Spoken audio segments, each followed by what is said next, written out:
Hi friends, we're launching something very special here at Smart Beauty and I'm so excited to tell you about it. We're looking for a few select beauty entrepreneurs to become our case study clients. And yes, we plan to get you absolutely amazing results that we can both show off. But here's the thing, we're looking for someone very specific. 1, you need to be serious about growing and scaling your beauty business. 2, you're struggling to define your brand story and tone of voice. And 3, you can keep a secret about what we're working on behind the scenes. If this sounds like you, email hello@smartbeautycreative.com or DM us over on Instagram. Our handle is smartbeautycreative. We're only taking on a handful of clients for this special opportunity and applications close soon. Let's transform your beauty business together.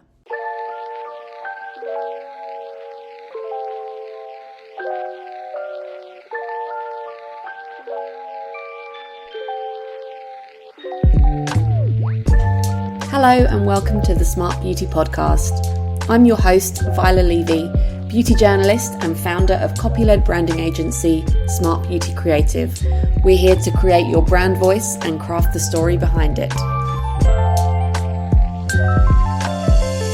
Today, I'm thrilled to be joined by one of my industry icons, the legendary Poppy King, a pioneer in the beauty industry and the ultimate lipstick aficionado.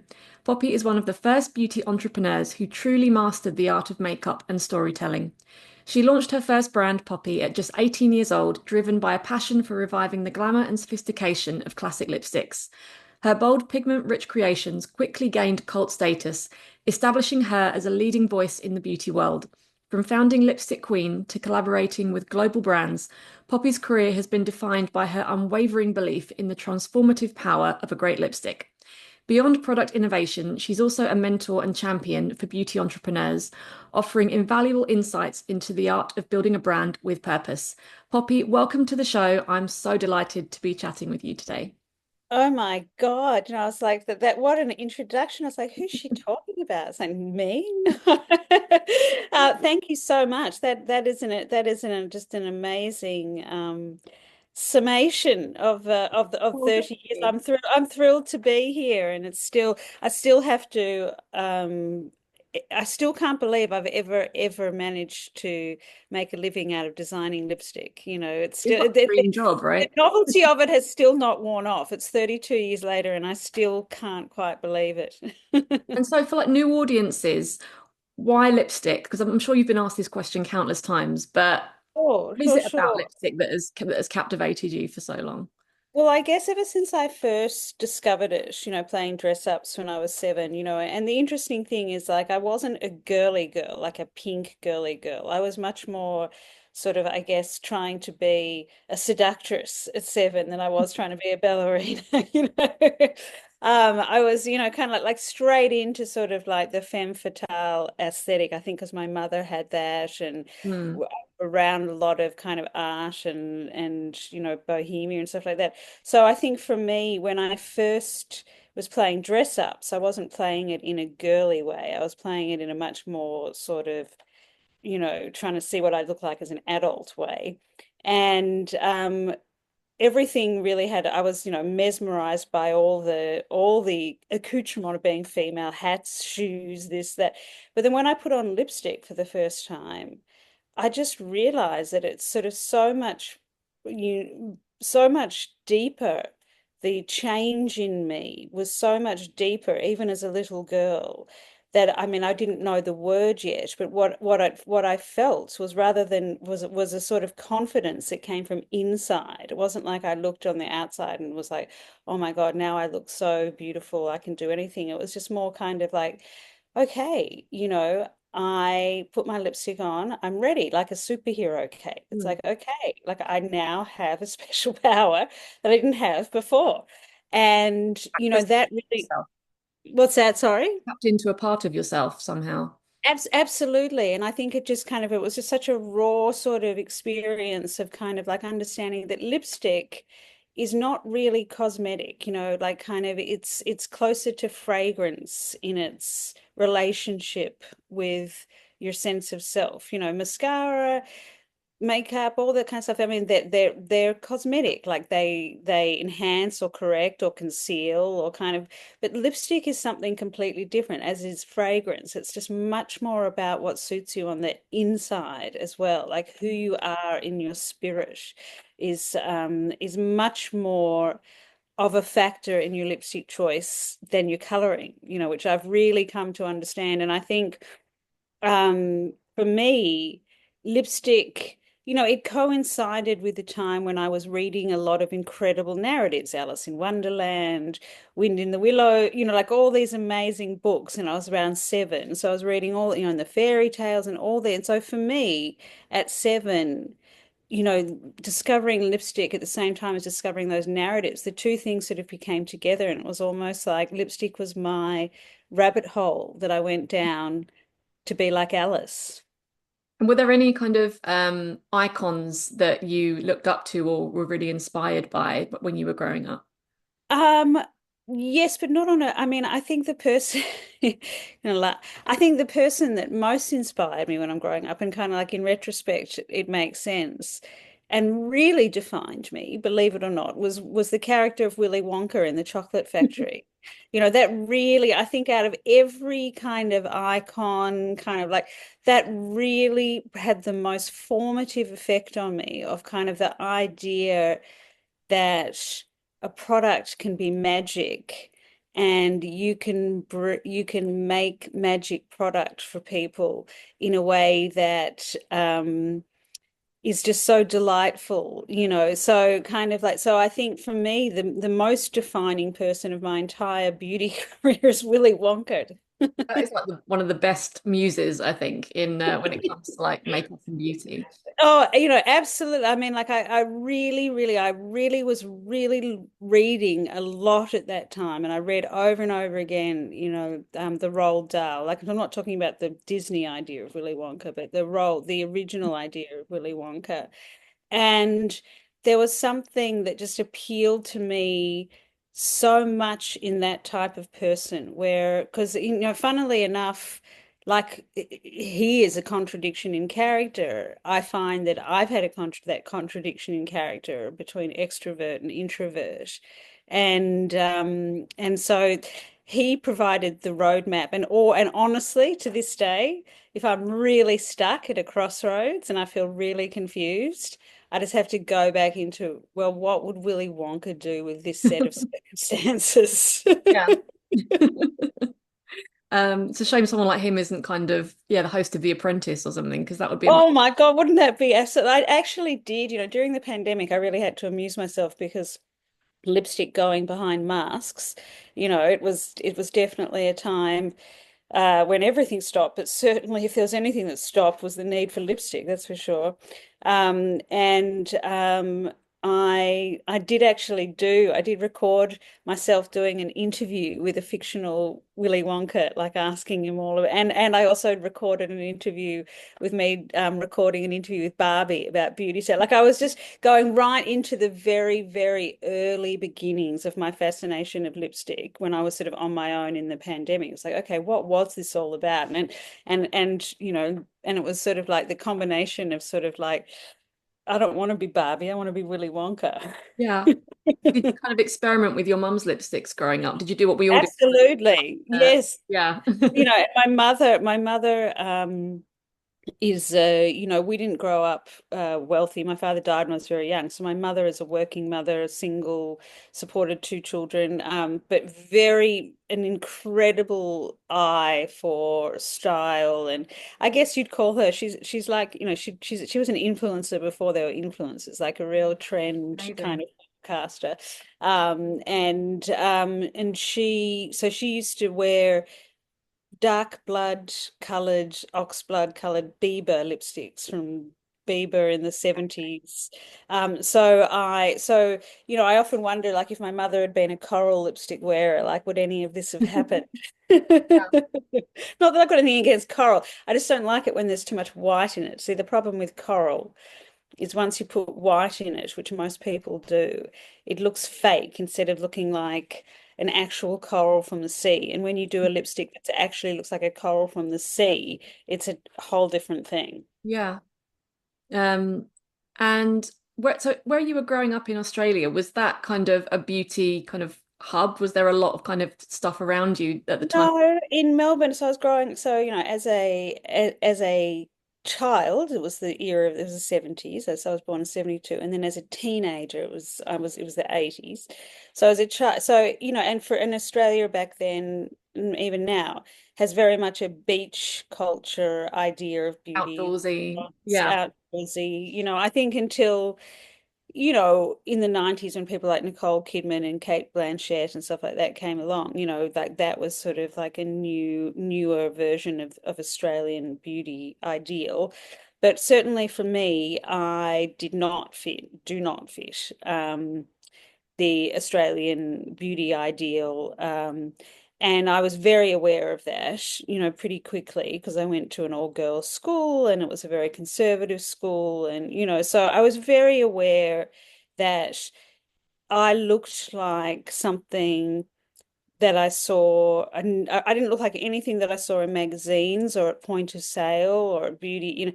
I looked more like, things that I saw in old books or kind of, in unusual gallery, like I sort of was able to, I could see the kind of, okay, so in art, there's all different variations of being female. But yet when I go into a department store, there's just kind of one or two, like kind of which, and so I think for me, it was that sort of contrast of like, of understanding either I'm going to embrace the fact that I look like something from a different century.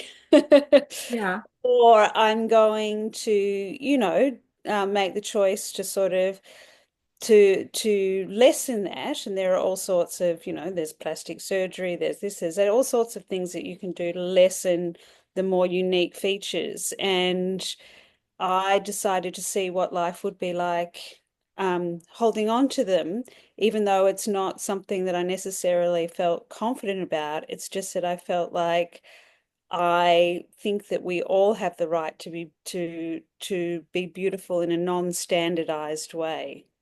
That's what I really love about your kind of beauty aesthetic and your brand in general, that it's not about conforming to some sort of conventional beauty ideal. It's about adopting a persona or taking on like tapping into Exactly. It's aspects of it, it's yourself. always been, thank you. And that's kind of like and one of the things, and I don't really, I'm not a big believer in like you are the perfect person because you watch with an aerial view everything the industry is doing. And I just can't stand value flagging. I can't stand it. I feel like once you value flag, kind of point out our pictures aren't airbrushed or this that once you start doing that for me it's marketing. It's not actually being the change you wish to see. And one of the things that I've done in the last 30 years that I have to say has not led to me making the most amount of money I personally could make, but has certainly led to me um, feeling a sense of purpose is I've never ever shown at point of sale models or celebrities or this. I've only ever shown graphic art, illustration, different artists show, like different illustration. If you think about lipsticks, mine like frog prints or medieval, like when you actually think back on it and kind of, and I don't, like I said, it's not something I'm going to put on my website or anything like that because I feel like once you say, I've just done it like quietly for 30 years. I have never once shown, even when I've worked with other brands, a kind of standard, like a standardized idea of here's the lipstick I'm putting forward and here's what I'm saying you should emulate. I never, it's just Mm. always about the art. Yeah, I think I read something that you wrote about how a woman is either a witch or a princess, but why can't you Yep. do both? And I just I really can't, exactly, and that's the thing is kind of like it is so even in 2025 there really is that absolute distinction of kind of like you know, um, you're either a princess, and aspire to that, or you're a witch and you're not to be trusted. There's sort of like this binary idea of what a witch is and a binary idea of what a princess is. And, as much as Disney keeps trying and failing, frankly, to sort of modernize that because they're not doing it with authenticity.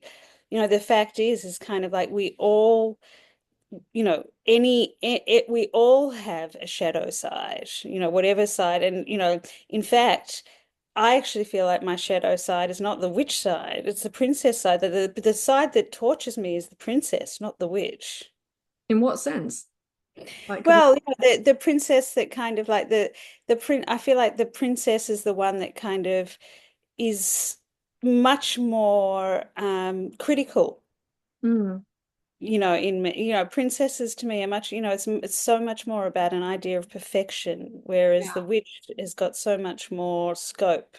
Yeah. I mean, the witches are always like the more interesting characters, really, aren't they? So, Exactly. So, so Witch Princess, is really very much about the idea that kind of, it's a non-binary idea of what those two archetypes are. mm. Yeah, and I think yours is just a great example of a brand that is subverting beauty standards. It's not just, contributing to them, which I think is, No, absolutely. No, no. I mean, kind of like sort of my role, I've always felt once I sort of like stumbled into this and kind of realized, okay, I've got a real sense of purpose behind this, in my kind of like my role is just kind of like to be sort of a fly in the ointment. Like I'm not looking to beat everyone at their own game. Do you know what I mean? I'm yeah. looking to sort of like do it. And it's meant that I don't, I've watched peers of mine, particularly now that I've been 32 years doing this, I've watched many peers of mine who've started after me shoot past me financially, funding wise, all the, kind of I can think of, people like Charlotte Tilbury or whatever, who I've known for a long, and I see and Lisa Eldridge, like I've known these women for a long time and they're great people, I'm very and I've seen them just go shooting past me in terms of kind of like their backing, their this, their that, and all that kind of stuff. And, it's not for me.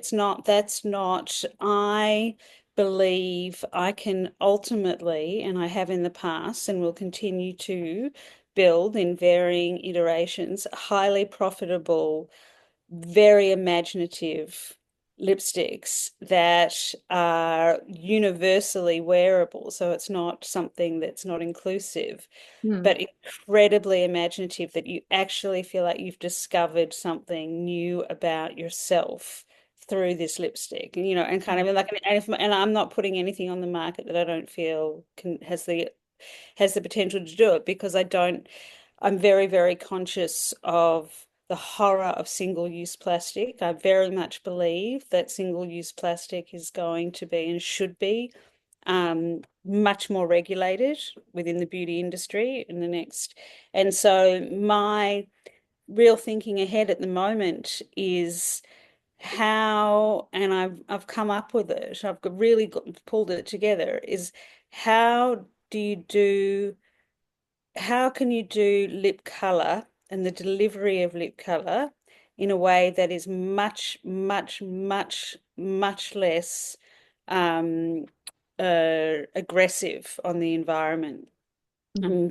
And so for me, I'm just sort of constantly trying to think not only of kind of how can I do actual amazing lip products that give you such a sense of discovery that you sort of feel a whole new um, trapdoor. You found a trapdoor in yourself.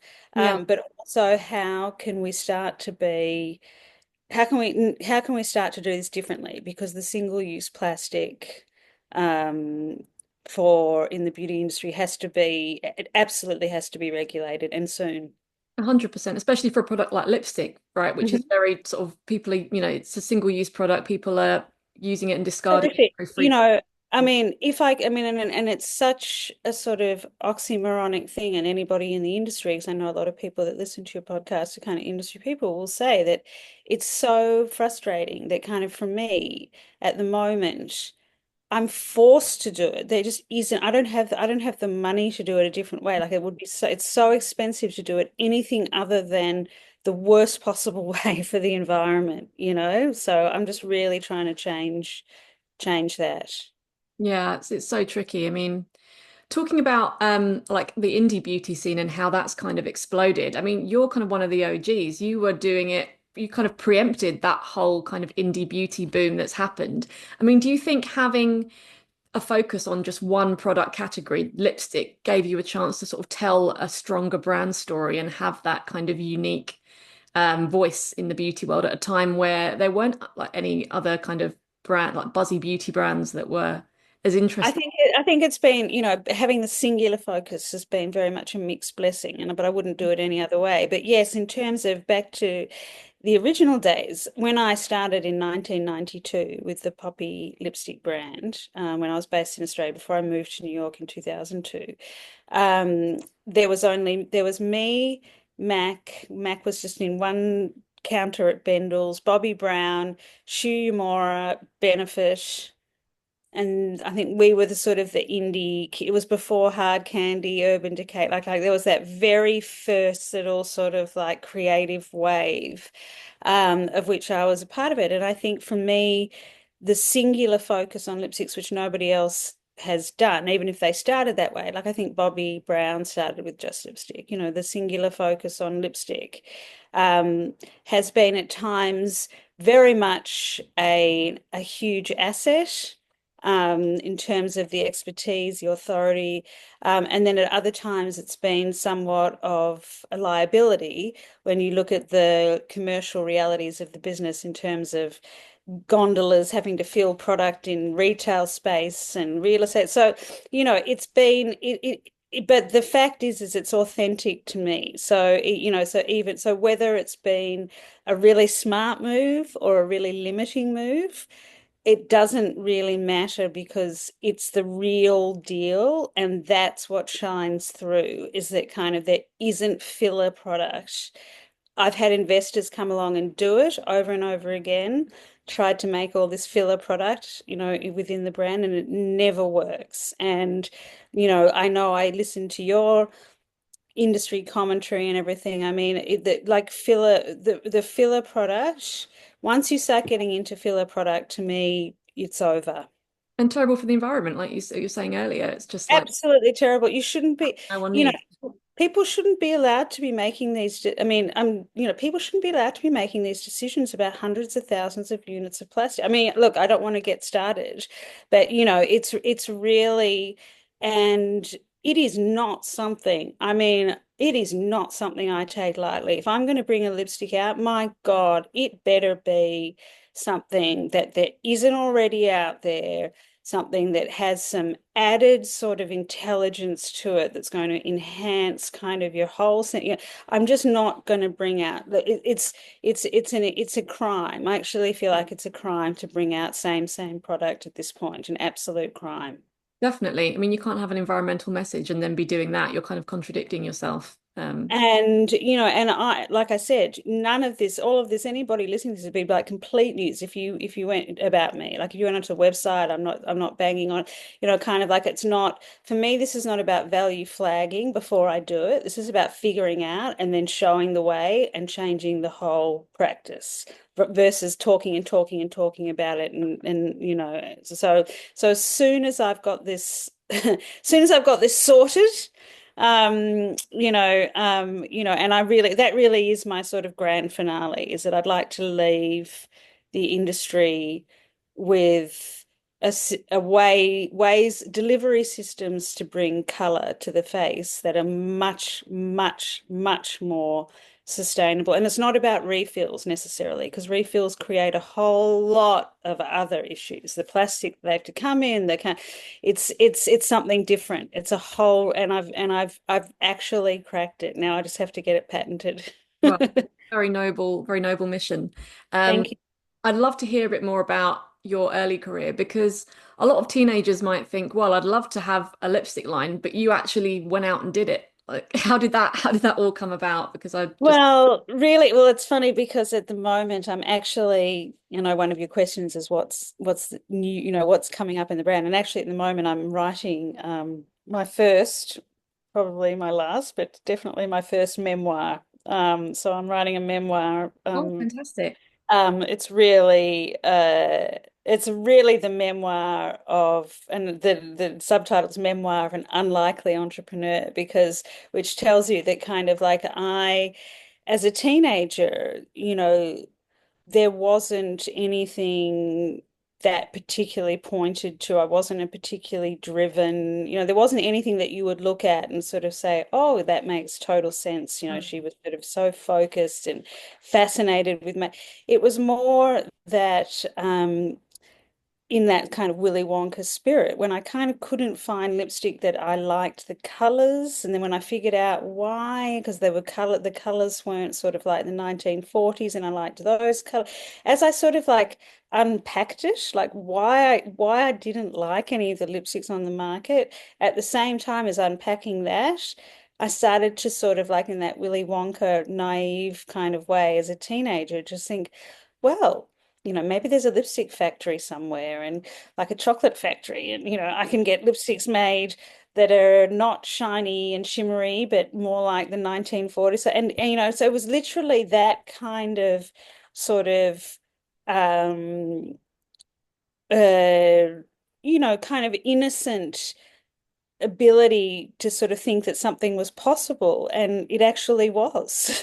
I found a factory through the phone book in Australia that could make lipsticks if I could guarantee a minimum order. I found, I mean, it took me about a year and a half, and like, and each time I solved another little part of it, the bigger it just sort of starts to come together. And I've had to spend the last 5 years, I've had a real midlife crisis, so to say, in many ways, in terms of kind of like a mid-career sort of, what am I doing this for? Who am I doing it? Why am I doing it? All those kind of questions. And I've really had to, in the last 5 years since the pandemic, really reteach myself how to be the person I was when I started, which is somebody who just believes it could be possible, and what's the harm in trying? Yeah, You know? exactly. I was going to say, what, like looking back, what would you wish you'd have known? But it sounds like it's the other way. Oh, I can tell you what I wish I would have known. Yeah. Absolutely. And I wish I would have known, and God, I almost feel like tearing up, that you do not need, oh God, really, I am going to tear up. Like this is, that you do not need anyone's permission to be creative. You might need someone's permission to practice dentistry or be a surgeon or be that, there are a lot of things that you need permission for, but when it comes to being creative, you don't ever have to ask somebody permission to acknowledge you as a creative person. That's something that you have innately. We all do. We just get it very suppressed. It's just depends on how we relate to that, and never ever ever wait for business to give you the permission to be creative. Never.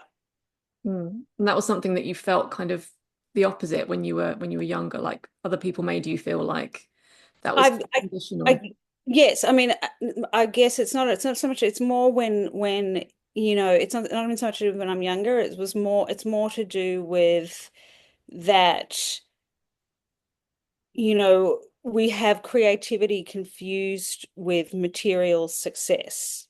People, and so therefore I was sort of waiting for a certain level of material success to be able to feel to myself that I was actually indeed a creative Yeah. person. And it's got nothing to do with success or failure. It's got creativity. It's got to do with an ongoing exploration inside yourself that is legitimate, no matter what the results are. It's in the trying.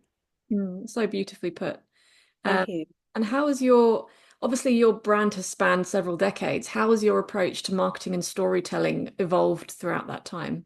Not quite several decades, 3 decades, several decades, not But quite. like that's still But it's so funny because when people say to me when I'm in Australia in particular, kind of people say, "Oh, I remember your brand from the 70s." And I'm like, no, it wasn't the it 70s. It was feels like it's been around that. That's a feather in your cap, I'd say. That's No, like it's I been, take that as a compliment. It was part of the fabric of the beauty yeah. world. I mean, I think that, sorry, you're asking how has things changed in How's your those? approach to kind of marketing and storytelling changed throughout that time? It hasn't really. I think if anything, uh, it's I've gotten more committed to it, you know. I think I always, I mean, and I didn't, you know, I was going to say your lovely introduction.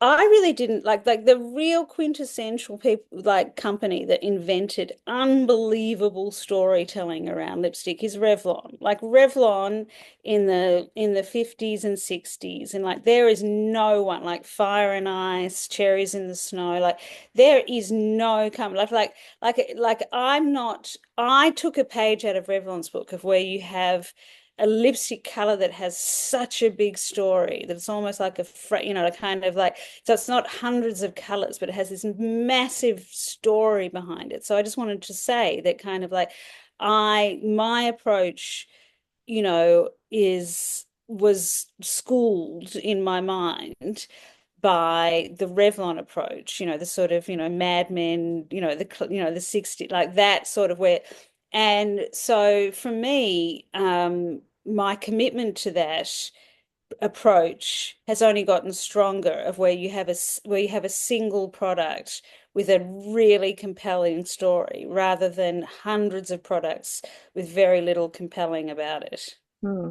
So it's kind of like if it ain't broke, don't fix it. Sounds like. Yeah, I mean, I'm definitely much more, you know, I really am kind of old school, kind of in my storytelling, you know, very much kind of like an old school storyteller, you know, crafts person, you know, and that hasn't changed. The landscape has changed. People's concentration spans have Hmm.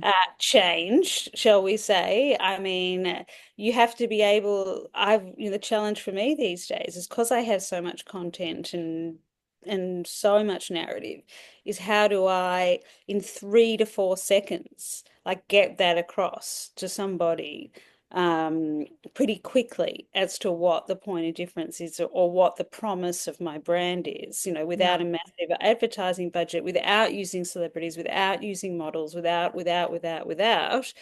How does somebody who touches my brand kind of immediately understand? And I think for me, it's really come down to 4 words that are not necessarily the most sophisticated words, but that really sum it up is the magic of lipstick. Like that's my brand. It's the magic of lipstick. And what do you think makes a lipstick truly iconic as opposed to just a passing trend, in your opinion? When when it is something that looks like the human body can create it, right?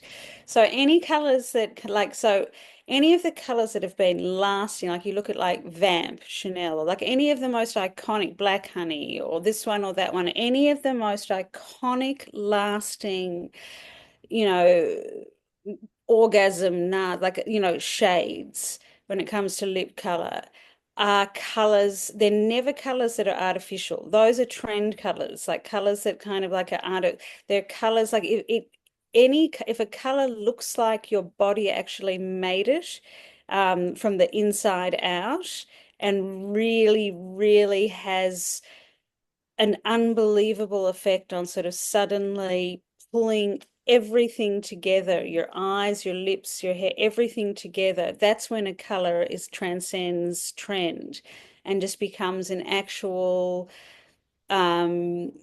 like I said, like part of the human body because the colors, you know, I mean, one of my most iconic colors in my sort of repertoire of sort of brands is was Hello Sailor, which is a sheer navy blue, you know, and you think, Mm. well, how could that be? Because the body, think about it, when the body gets bruised, the body can produce blue, but it's just not, but it's a yellow based blue. You see what, so for me, only colors that have some grounding either in the human body or in a garden or in the sea or in a field. They have to have a grounding in nature. Anything that just looks straight from a petri dish, it's never going to be an iconic color. No, I guess it just looks jarring and Exactly. can't. It just looks absolutely, you know, and one of the things, and I'm sorry, ladies, girls, you know, people, one of the things that I've never liked about liquid lipstick is that it's so flat. Like kind of you don't see the contours of your lips with it. You don't see the sort of the contour, the convex shape of your lips. You don't, it just looks like something like it just looks like something's landed on your lips. It looks so alien. Like it doesn't look like something that's coming from Mm. within you out. And so for me, I've just never been, a liquid lipstick. Until I can design a liquid lipstick that looks less alien on your lips, I'm just not into it. And it feels really chalky, a lot of them, and it's just But really, yeah, but it flattens the whole territory. Like it just kind of flattens it. It's not at all sensual. no. And I guess that brings us to sort of a topic that sort of is quite controversial, but lips have been sort of widely talked about in the beauty space with a lot of people getting lip fillers and the whole Kylie Jenner effect and like so, you saying liquid lipsticks just made me think of like the Kylie Jenner lip kits that like exploded onto the scene and lip fillers and all of that. I mean, how do you kind of what do you make of that? Do you think that that's kind of a passing trend and that we're kind of coming to the end of it or I think what's going to happen in beauty, and I have no judgment, I mean, I'm somebody who hasn't done any kind of plastic surgery, which actually, um, is somewhat, there's a lot of people in the beauty industry, do tend to get their nose done, get this, get that, kind of like normalize a little bit more. And I decided not to, for my own reasons. And I've got no judgment against it. I really believe, do what makes you feel better. My personal view is that I think where we're going to go with all this is there's going to be the population, and I don't think it's about age so much as it is more about mindset, who really embrace all that technology and surgery has to offer Mm. in terms of features, this, that, everything. They really kind of like really go for it. That's their world. They view each other through that world, like kind of, and then I think there's going to be the people who really sort of a more embrace the sort of more human idea of beauty. Kind of like I think there's going to be the sort of the technology idea of beauty and the human idea of beauty, and you're Mm. kind of much going to sort of fall into one or the other. Um, and I think that's sort of where we're going, and I do think that I have to say personally, I very rarely have seen somebody do those kind of enhancements that I've actually thought, oh, they look a lot better. Or kind of like they may feel better, they may, do you know what I mean? But I mean, I think lips, if you look again, going back to art, if you don't look at fashion magazines, but if you look at art, if you go to the Met, if you go to the MoMA, if you go to the Google, you will see, in paintings and portraits, all sorts of different lip shapes and considered very beautiful. I mean, it's not this kind of exaggerated lip shape, I think, is a moment in time. Mm. Yeah, it's an interesting one. I mean, I have to say for my part that I've to be honest with you, I've always kind of avoided lipstick because I have smaller lips. I'm always worried that a strong color is going to make them sort of more pouty. And yeah, you can kind of see. All I can say to you and anybody who says that to me, please do a deep dive into Man Ray, right, as an artist, and Yeah. all the amazing pictures of women with really kind of small lips, beautiful, like kind of like it's just it's not about the size and it's much more about the whole relationship to your face. Yeah. And really, it is so much more to do with kind of like what you do with your lips is so much more important than what they look like. No, 100%. Um, and what do you think are kind of the biggest mistakes that you see brands making? Because the industry is like more competitive than ever these days. I mean, what are the main kind of things? The biggest mistake I see most brands making is existing at this point, but honestly, um, I mean, I can't stand the cash grab of, I mean, what we've seen so far in beauty, and I'll be the first to say it, we have not really seen diversity yet. We've seen a capitalist cash grab at the idea of diversity, right? Very That's what patting we've themselves seen. on the back saying, aren't we, Yeah, you know, exactly. great, we We've finally seen a, created. Yeah. exactly. We've seen a marketing shift to diversity. We have yet to actually really, really, as an industry, genuinely have any form of diversity behind the scenes, in terms of the thinking, the goals, this, kind of like we have, like all we've seen is window dressing when it comes to diversity, and that's all about to implode, in my opinion. And I think what we're going to get in beauty is an absolute desire to really really be able to embrace many different iterations of yourself. The whole beauty industry up until now, as you know, certainly in the 20th century, has been about finding your ideal self. Usually when you're young, that's you at your most beautiful, and just staying as close to that as you possibly can your whole life, as a woman. Like trying not to age as much best you can, trying not to do this, trying not to. I think every era, every decade of a person's life, and particularly a female person who identifies as female and is living as a female's life, is has a different peak and valley in terms of, there's a certain, every like that, you look, there's a certain time in your 30s that you kind of like peak in your 30s, but it's not about holding that like when you're 40s trying to stay like that. Then there's a 40s idea of you, and then there's a 50s idea of you, and a 60s idea, until the beauty industry, really, really allows you to not just be held frozen. Like even people that are supposed to be ambassadors of this, like somebody like Helen Mirren, it's still, there's just this kind of one idea of them that just stays and stays and stays, versus somebody like Tilda Swinton, or like we need to see people and women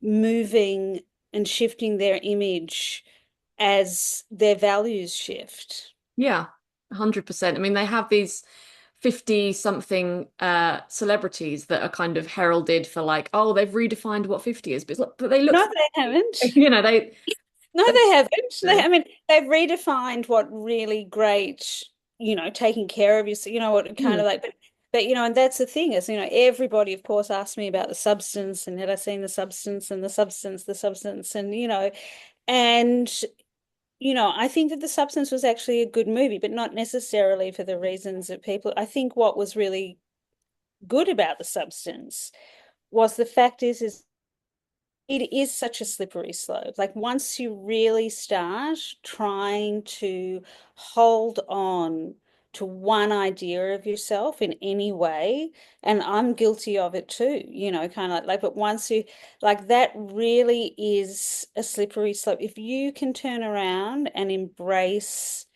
that you have different iterations, different peaks, different, I mean, my for me, my ultimate beauty icon is probably David Bowie, like somebody that Oh, goes, somebody that goes through different, there was his Thin White Duke phase, and then there was Ziggy yeah. Stardust, and that, like to me, that's what diversity is. Not sort of like hell, not women that have aged really well and have a lot of help in that sort of being put forward as, oh, see, look how diverse we're being.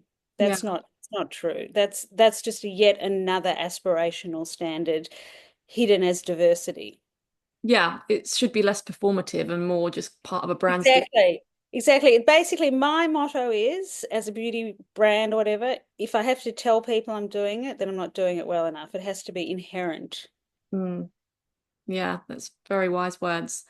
And I feel like there's a resurgence now of women kind of reclaiming their femininity because I don't know about you, when I was growing up, it was always, oh, you have to like be like a man to make it in a man's world. That it was kind of anything feminine or girly was seen as kind of weaker or less than. Yes. You couldn't be a feminist and also feminine, whereas now women Yeah. are, well, screw that. I'm done with hustle culture. I'm done with this girl boss idea of what a great life is. And they're kind of reclaiming that, the strength of the quiet strength of being feminine and the great sort of power inherent within that. I mean, to tie all that up, where do you think kind of your brand and lipstick kind of falls within? Well, well, first of all, I agree with you, and I think what it is it's about understanding your own truth.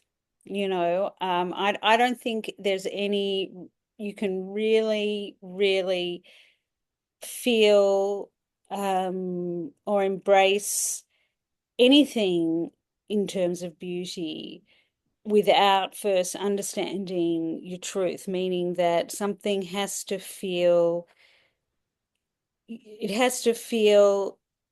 like it suits your soul, not just that it suits the outside world, that it suits your inside world. Like, for example, if you look at somebody like Scarlett Johansson or Meg Ryan, which is what, kind of like they're two people that have similar coloring.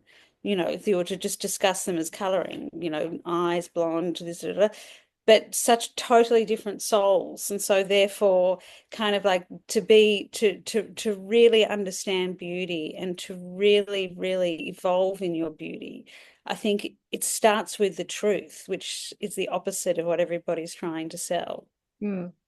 No, that makes a lot of sense. And we're almost at the end of our time, but obviously you've got some very exciting things in the pipeline. What are you allowed to kind of tell us about what you've got coming? Oh, yes. Well, so first of all, so I'm writing this fantastic, well, it's great fun, pretty sordid memoir called Gobsmacked. And Brilliant.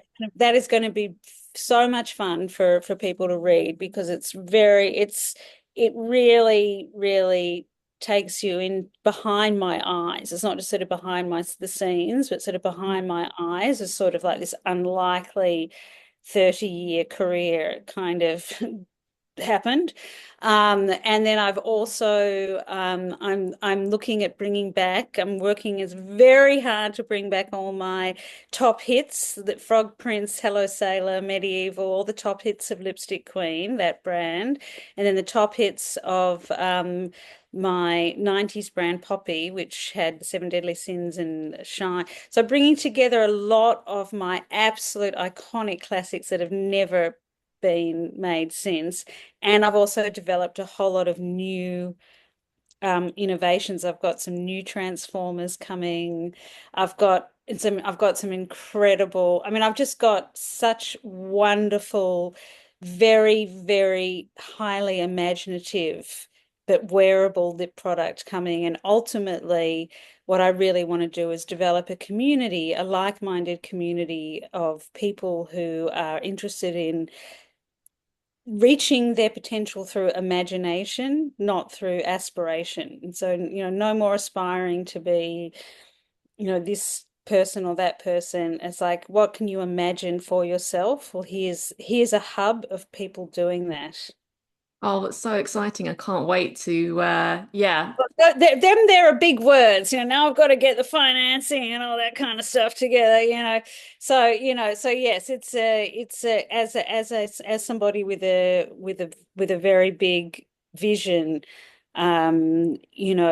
It's not something that unfortunately, I wish I could be totally self-financed, but it's not possible. So, Mm. the vision comes and then I have to put the pieces together to try to make it happen. And that's what I'm doing. Well, I think if anyone can get this off the ground, then then it's you.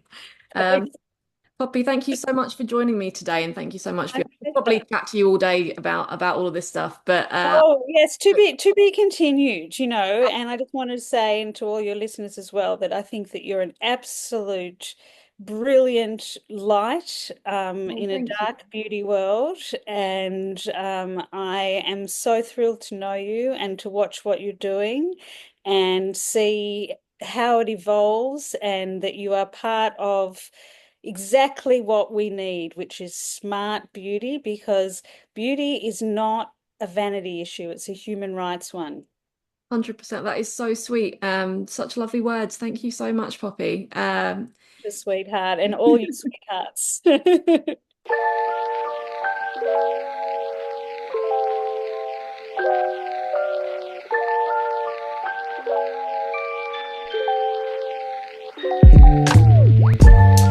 I hope you enjoyed that episode. All links will be in the show notes, and feel free to visit smartbeautycreative.com or visit us over on Instagram to find out more about what we do. And if you enjoyed listening, please don't forget to rate and review Smart Beauty on iTunes, as it helps people find us. See you next time.